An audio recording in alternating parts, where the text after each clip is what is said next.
जिंदगी में सबसे बड़ी और सबसे खराब आदत होती है लालच। अगर आपने लालच किसी की कर ली तो आपको लालच मजबूर कर देगी गलत काम करने के लिए। जैसे हमने तुम्बाड़ में देखा था और कांतारा में, वैसे ही एक मूवी जो बहुत ज्यादा एंटीक है और वो हम आपके सामने आज एक्सप्लेन करेंगे। अगर आपको तुम्बाड़ देखनी है तो आप आई बटन में जाके क्लिक कर सकते हैं और आप तुम्बाड़ भी देख सकते हैं। मैंने तुम्बाड़ बहुत बेहतरीन तरीके से एक्सप्लेन करी है। तो चलिए मूवी शुरू करते हैं। 1960 में एक गाँव होता है और उस गाँव में एक छोटा सा परिवार होता है जिसमें एक लड़की का नाम माथम्मा, तो उसकी बहन का नाम मोहिनी और उसके साथ एक अंकल होते हैं। अंकल एक शराबी होते हैं और वो हमेशा इन दोनों को परेशान किया करते थे। और गांव में एक पुलिस वाला जिसका नाम आरोमुगम होता है, वो हमेशा किसी न किसी बहाने से माथम्मा से पैसे ले जाता था, कभी हफ्ता वसूली में तो कभी किसी चीज में। और माथम्मा इस बात से बहुत परेशान थी और बाकी बचे पैसे उसके अंकल चुरा लिया करते थे या उससे छीन लिया करते थे। माथम्मा पेशे से एक डॉक्टर थी। वो आयुर्वेदिक का ज्ञान लेके गांव वालों का इलाज किया करती थी और उसी से उसका गुजारा चलता था। एक दिन की बात है, माथम्मा के घर में कुआं खोदा जा रहा था और वहाँ एक मजदूर आया था जिसका नाम संपत होता है। संपत की मदद मोहिनी कर रही थी। दरअसल उसका अंकल दारू पिए पड़ा था किनारे और वो कुछ नहीं कर रहा था। तभी संपत पलट के मोहिनी से बोलता है, तुम एक लालटेन लेके आओ, मुझको इसकी गहराई नापनी है। दरअसल मैं जहाँ कुआं खोद रहा हूँ उसी के नीचे एक और कुआं है और वो कितना गहरा है मुझको वो देखना है। तभी माथम्मा आ जाती है। माथम्मा कहती है, क्या हुआ, काम क्यों रोका? तो यहाँ संपत बोलता है, काम मैंने रोका है क्योंकि वहाँ कुआं पहले से ही खुदा हुआ है। मोहिनी एक लालटेन लाके देती है। संपत रस्सी में बांध के वो कुएं की गहराई नापने लगता है, पर अचानक पता नहीं क्या होता है कि लालटेन इतना भारी हो जाता है और बहुत तेजी से कुएं के अंदर जाने लगता है। ये देख के तीनों घबरा गए थे, आखिर ये क्या हो रहा है। पर थोड़ी देर बाद रस्सी में कुछ ज्यादा वजन लगता है और संपत उसको घसीट के जब बाहर निकालता है तो उस रस्सी में एक मटका बंधा हुआ था। और जब संपत उस मटके का कपड़ा हटाता है तो वो देख के चौंक जाते हैं। मटका पूरा सोने से भरा हुआ होता है। अब यहाँ पहली लालच संपत के मन में। संपत बोलता है, जाओ जाके दूसरा लालटेन लेके आओ। तभी यहाँ माथम्मा बोलती है, नहीं, मेरे पास एक ही लालटेन था, अभी मैं बाजार से बहुत सारे लालटेन लाता हूँ और फिर मैं देखता हूँ कि इस कुएं के अंदर क्या है। संपत चला जाता है वो लालटेन लेने और दूसरी तरफ माथम्मा और मोहिनी ये देखती है कि कुएं के अंदर आखिर ऐसा है क्या जो हम लोग को सोना दे देता है। तभी वो एक बार फिर कोशिश करती हैं। वो बगल में खेलती हुई मुर्गी को पकड़ती हैं और एक बार कुएं में फिर डाल देती हैं और दोबारा जब घसीट के देखती हैं तो एक और बड़ा मटका और वो मटके में बहुत सारा सोना। दूसरी लालच अब इनके मन में। वो सोने के मटके में एक कपड़ा होता है और कपड़े में लिखा होता है, कोई दूसरी चीज भेजो। तभी थोड़ी देर में संपत बहुत से लालटेन लेके चला आता है और बोलता है, हटो, मैं ये सब काम करूंगा। और पूरे लालटेन वो कुएं में डाल देता है। पर अब की बार वैसा नहीं होता जो पिछली बार हुआ था। अब की बार केवल एक ड्रम में वही सब लालटेन वापस आ जाते हैं। संपत बोलता है, ये कैसे हो सकता है, आखिर अब की बार सोना क्यों नहीं आया? संपत की लालच बहुत बढ़ती जा रही थी। वो मोहिनी और माथम्मा से बोलता है, रुको, अभी मैं कुएं के अंदर जाता हूँ और सारा सोना लेके चला आता हूँ। आखिर ये सब कौन कर रहा है? मोहिनी और माथम्मा संपत को कुएं के अंदर भेजती हैं और थोड़ी देर बाद वो रस्सी और भी भारी हो जाती है। जब वो दोनों बाहर निकाल के वो रस्सी को देखती हैं तो उसमें एक ड्रम बंधा होता है और उस ड्रम में बहुत सारा सोना भरा होता है। और ये देख के माथम्मा और उसकी बहन खुश हो जाती हैं। माथम्मा देखती है कि ड्रम में एक चिट्ठी है और चिट्ठी में लिखा होता है, यही चीज नीचे भेजो। यहाँ माथम्मा उसकी बहन समझ जाती है संपत अब जिंदा नहीं है और फिर वो अपने अंकल की तरफ देखती हैं और अंकल को भी उसी कुएं के अंदर डाल देती हैं और यहाँ उनको और सोना मिलता है। इन दोनों की लालच और भी बढ़ती जा रही है। माथम्मा पुलिस वाले आरोमुगम को बुलाती है और बोलती है, तुम्हें तुम्हारा कट मिल जाएगा, पर इसके अलावा मुझको एक लाश चाहिए। और यहाँ हम पहले से ही जानते हैं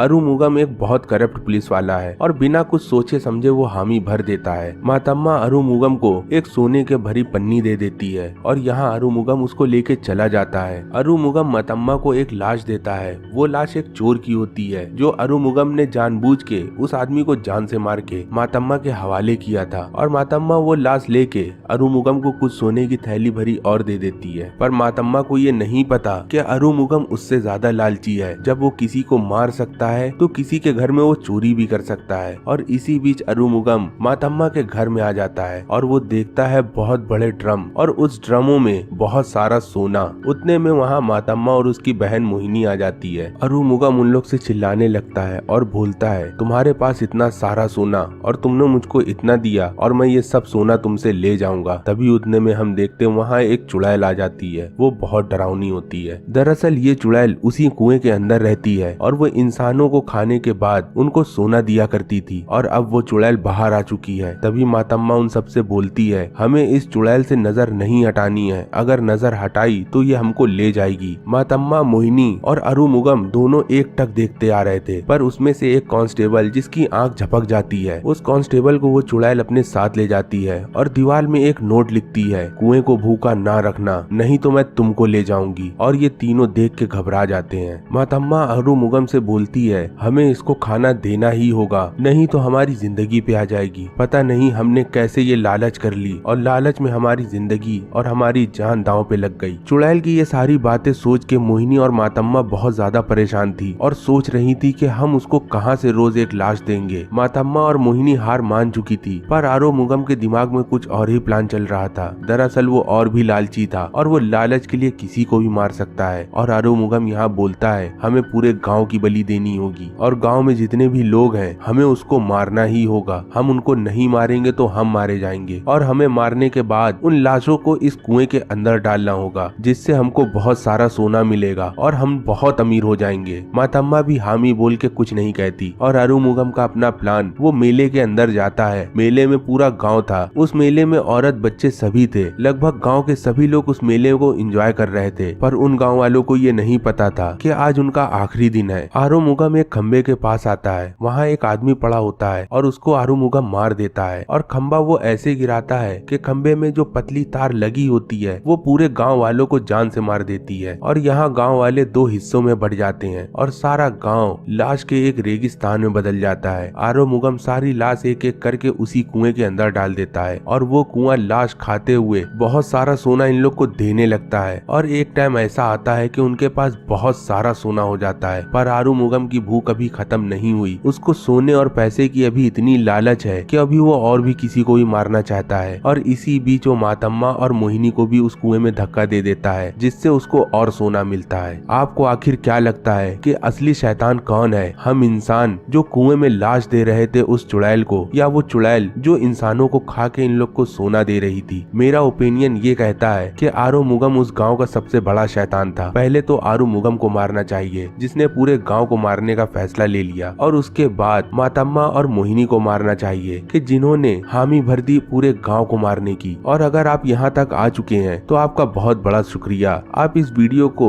अपना प्यार दे और वीडियो को लाइक करके चैनल को सब्सक्राइब कर दे, जिससे आपको एक ऐसे बेहतरीन कंटेंट मिलते रहेंगे। अंत में अरुमुगम सारा सोना लेके शहर चला जाता है और बहुत से गुंडों को हायर करके उसी गांव भेजता है, जिससे उसको सोना मिलता रहे। पर कुछ लोग वहां से बच के चले आते हैं। उन सभी लड़कों को अरुमुगम के बारे में भी पता चल जाता है और उनमें से एक लड़का मोहिनी की आत्मा एक जार में लेके अरुमुगम के पास आ जाता है। पर अरुमुगम को ये नहीं पता होता कि जार के अंदर क्या है। अरुमुगम कुछ फीस देने लगता है उन लड़कों को, पर वो लड़के मना करके वहाँ से चले जाते हैं। और उतने में अरुमुगम वो जार खोलता है और वो पाता है कि उसके सामने मोहिनी खड़ी है। मोहिनी अरुमुगम को मार देती है। दूसरी तरफ हम देखते हैं उस लड़के की शादी हो गई है और उस लड़के के बगल में उसकी बीवी लेटी हुई है। उसकी बीवी पलट के बोलती है, क्या मैं तुमको खूबसूरत लग रही हूँ? दरअसल ये डायलॉग मातम्मा बोला करती थी और यहाँ से ये मूवी खत्म हो जाती है। अगर आपको ये जानना है कि मातम्मा इस लड़की के अंदर कैसे आई, अरुमुगम इन लोगों को मारने के बाद भी वहाँ से कैसे बच के बाहर आ गया, आप इस चैनल को सब्सक्राइब करें और कमेंट्स में हमें बताएं कि आपको अगला पार्ट कब चाहिए। मैं बहुत जल्दी इसको एक्सप्लेन करूंगा। मिलते हैं हम लोग दूसरी वीडियो में, तब तक के लिए गुड बाय।